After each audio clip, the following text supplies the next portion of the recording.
Good morning. It's Easter Sunday. He is risen. Our first reading is Acts chapter 10, verses 34 through 43.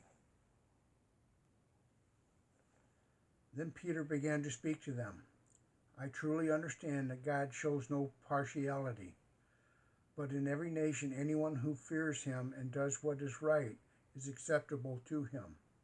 You know the message he sent to the people of Israel, preaching peace by Jesus Christ. He is Lord of all. That message spread throughout Judea, beginning in Galilee after the baptism that John announced, how God anointed Jesus of Nazareth with the Holy Spirit and with power, how he went about doing good and healing all who were oppressed by the devil, for God was with him.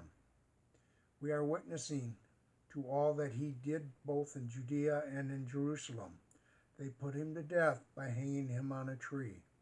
But God raised him on the third day and allowed him to appear, not all to all the people, but to us who were chosen by God as witnesses, and who ate and drank with him after he rose from the dead.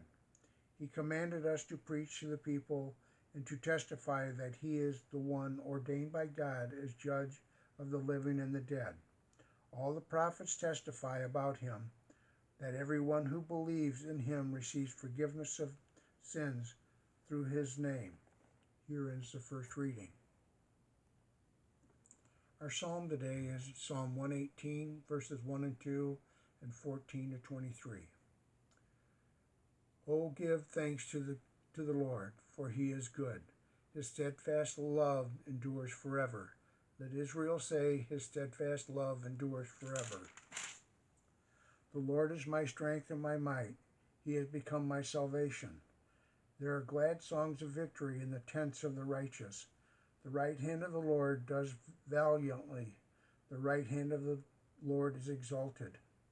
The right hand of the Lord does valiantly.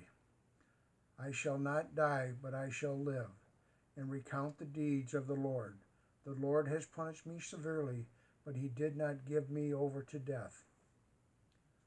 Open to me the gates of righteousness, that I may enter through them and give thanks to the Lord.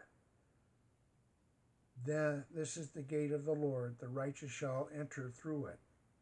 I thank you that you have answered me, and I have become my salvation. The stone that the builders rejected has become the chief cornerstone. This is the Lord's doing. It is marvelous in our eyes. This is the day that the Lord has made. Let us rejoice and be glad in it. Our second reading is Colossians chapter 3, verses 1 and 4. So if you had been raised with Christ, seek the things that are above, where Christ is, seated at the right hand of God. Set your minds on things that are above, not on things that are on earth, for you have died, and your life is hidden with Christ in God. When Christ, who is your life, is revealed, then you also will be revealed with him in glory.